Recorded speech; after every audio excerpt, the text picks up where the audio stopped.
o Deus que pode curar somente como último recurso. Infelizmente, essa é uma grande realidade. Naamã sabia que a doença se agravava a cada dia, porque a lepra consome a carne e ela vai se alastrando. Ele sabia disso. E ele sabia que muito breve ele já não ia mais conseguir esconder. Aquilo já seria visível a todos. E quando chegasse a época de que aquela lepra fosse visível a todos, ele perderia tudo que conquistou.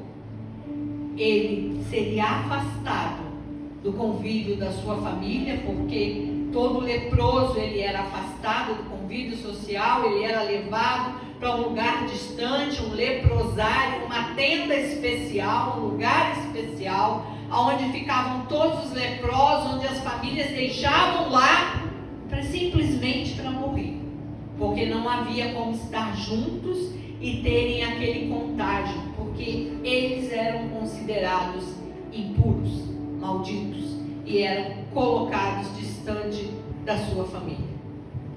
Ele sabia muito bem que o seu fim seria num leprosário ou numa tenda fora da cidade, sem honras, sem nenhum prestígio, apenas recebendo do povo aquela frase, né?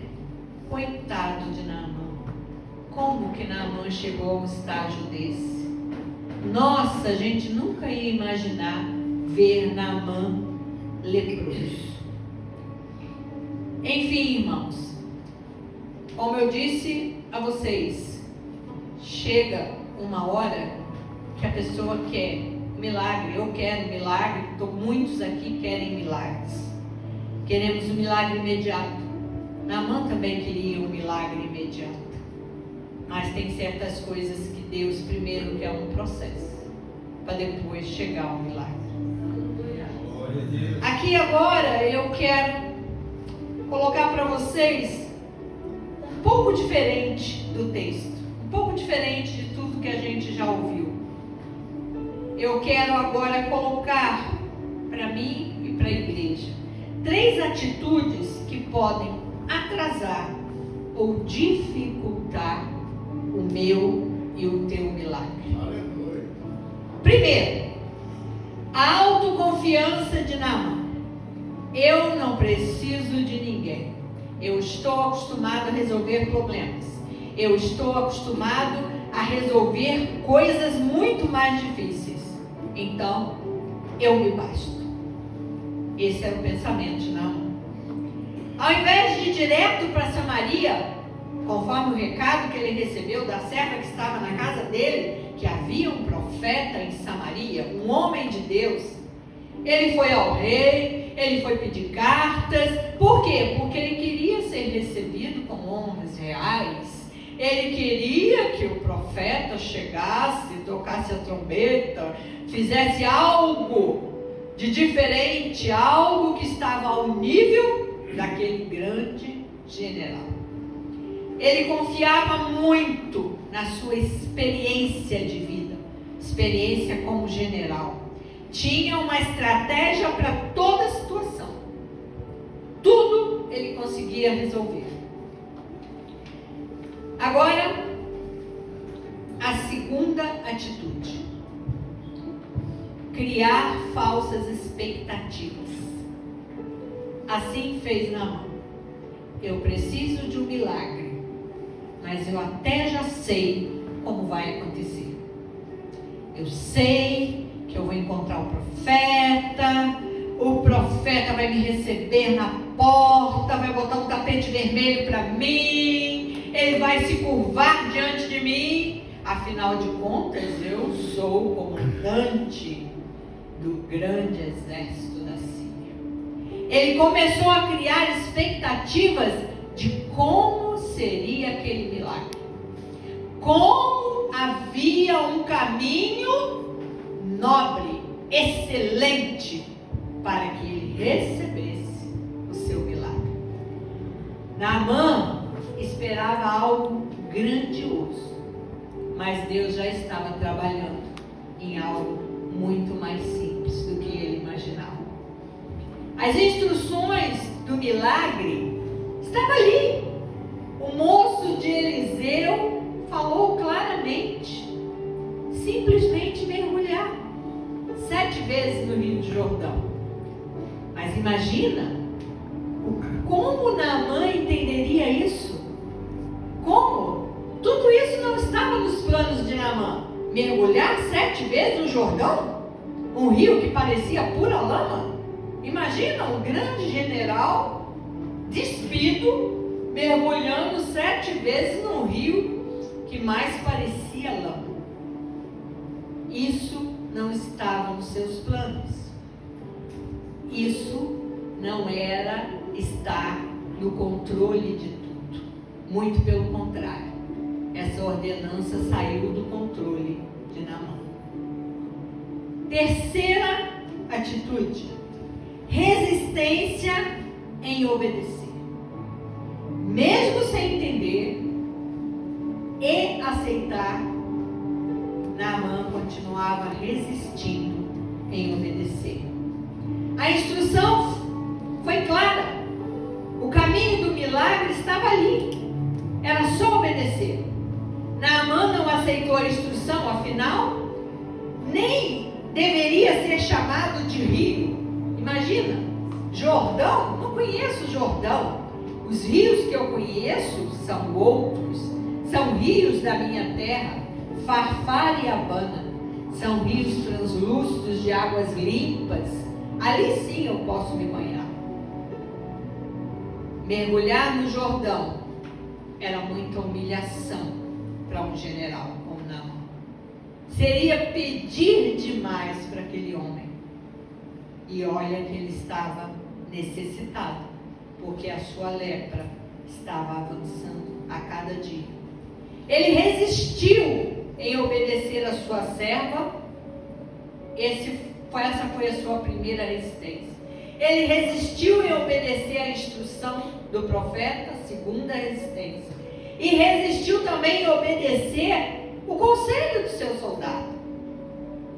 Oh, meu Senhor, tem coisas mais difíceis que o Senhor já fez e essa é tão fácil. Por que o Senhor não faz? Agora, pensa comigo. Desde que ele recebeu aquele conselho da sua serva, que segundo os estudos dizem que era uma menina israelita ali dos seus 15, 16 anos, que foi levada cativa para sua casa. E ela disse: se meu Senhor soubesse que tem um profeta, um homem de Deus em Samaria, que pode livrá-lo, curá-lo dessa lepra. Ali ela mostrou o caminho. Desse tempo até ele receber a instrução do mergulho de 7 vezes no Jordão, a Bíblia não fala, mas eu creio que se passaram muitos e muitos dias, porque o profeta, o homem de Deus, estava em Samaria, em outra cidade, e Naamã estava na Síria. Essas distâncias eram percorridas e levavam dias em caravanas, e eu imagino quantos dias levou esse processo, esse tempo, que nem Naamã percebia, mas Deus estava trabalhando. Deus estava fazendo com que Naamã batesse na porta aqui, batesse na porta ali, batesse na porta acolá. Deus estava mais ou menos assim: eu vou dar trabalho a esse general e eu vou mostrar para ele quem é Deus. Porque afinal de contas, ele não conhecia. Infelizmente, ele não conhecia. Conclusão: Naamã não precisava só de um milagre na sua pele, no seu corpo e na sua lepra. Não era só o seu corpo que estava leproso, seus sentimentos, sua alma, sua mente, tudo estava contaminado. Lembra do que eu falei no começo? Naamã era altivo, orgulhoso, prepotente, autoritário. A sua lepra não estava só no seu corpo e na sua pele. A sua lepra já tinha contaminado o seu interior. Naamã não precisava de um milagre imediato. ele precisava primeiro passar pelo processo para obter a cura exterior e interior. Naamã precisava de duas curas. Aos seus olhos, ele precisava somente ser purificado da sua lepra. Estava tudo bem. Mas quando Deus entrou nesse negócio, Deus entendeu, Deus percebeu que aquele homem, aquele grande comandante do exército da Síria, precisava ser limpo por fora e principalmente por dentro. Glória a Deus. Porque muitos processos do Senhor, igreja, não adianta ele limpar somente o exterior. O nosso exterior vai ser limpo, sim, mas Deus é Deus que começa a limpar por dentro. Amém. Deus começa a limpar no interior, para que transpareça no seu exterior. Naamã ali abandonou a autoconfiança e resolveu seguir as orientações do profeta. Atos 19 diz que por ele vivemos, nos movemos e existimos. Eu creio que ali Naamã começou a entender que existia algo maior que ele, uma força maior que ele não entendia, um mover maior que ele não conhecia, que estava direcionando a ele a um outro caminho. Naamã parou de criar falsas expectativas com relação à sua cura, porque ele entendeu que era melhor seguir o simples e ter resultado do que seguir as suas próprias convicções. Afinal, ele estava seguindo as suas próprias convicções, as suas falsas expectativas até agora, e não estava vendo resultado. A palavra de Provérbios 19 diz que muitos são os planos do coração do homem, mas o que prevalece é o propósito do Senhor. Amém. Naamã estava fazendo muitos planos para a sua cura. Estava imaginando, quase que desenhando no papel como seria a sua cura. E Deus simplesmente mudou tudo. Amém. E colocou Naamã dentro de um processo. Ele não resistiu mais e resolveu obedecer. O homem de Deus, mesmo que isso custasse a humilhação, a vergonha e a desonra, ele resolveu abaixar a cabeça e obedecer o homem de Deus e a receita do milagre. A palavra nos diz em 1 Samuel 15, que é melhor obedecer do que sacrificar. Amém. Agora sim, Naamã estava pronto para mergulhar 7 vezes no Rio Jordão. Seria purificado da sua carne, mas também seria purificado do seu interior. O processo de Deus teve sucesso. Naamã era outro homem.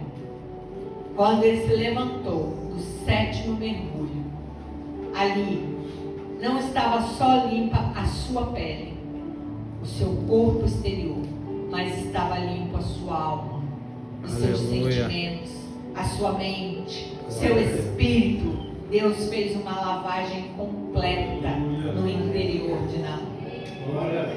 E agora, amados, eu termino aqui a minha mensagem. Eu creio que o Senhor falou comigo e com você. Como eu falei no início, a gente vai ter um tempo de oração. E você que está aqui, que entendeu o que o Espírito Santo falou, porque ele está neste lugar, e você precisa de um milagre. E você não precisa de um milagre só exterior, mas você precisa também de uma purificação interior, de uma lavagem interior. Precisa que Deus mexa nas estruturas. Amém. Você precisa fazer com que o processo, aquele processo que Deus lhe colocou, que você receba a instrução do milagre. Porque a instrução do milagre vem enquanto você caminha no processo. Foi assim com Naamã. Ele entendeu, ao final, que mergulhar 7 vezes. Era o caminho do milagre. Não era desonra, não era humilhação, não era vergonha. Era simplesmente o caminho do milagre. E eu quero que você se levante, que você venha aqui à frente, que você, como Naamã, não fique criando falsas expectativas, não resista em obedecer, não fique cheio da sua autoconfiança, achando que você pode tudo, mas que você venha se render ao Senhor e que você venha a dizer: Senhor, eu quero ser purificado no meu exterior e no meu interior. Eu quero ser lavado de toda a lepra, de tudo que me atrapalha, de tudo que me impede de seguir segundo a tua vontade. Eu quero viver algo novo.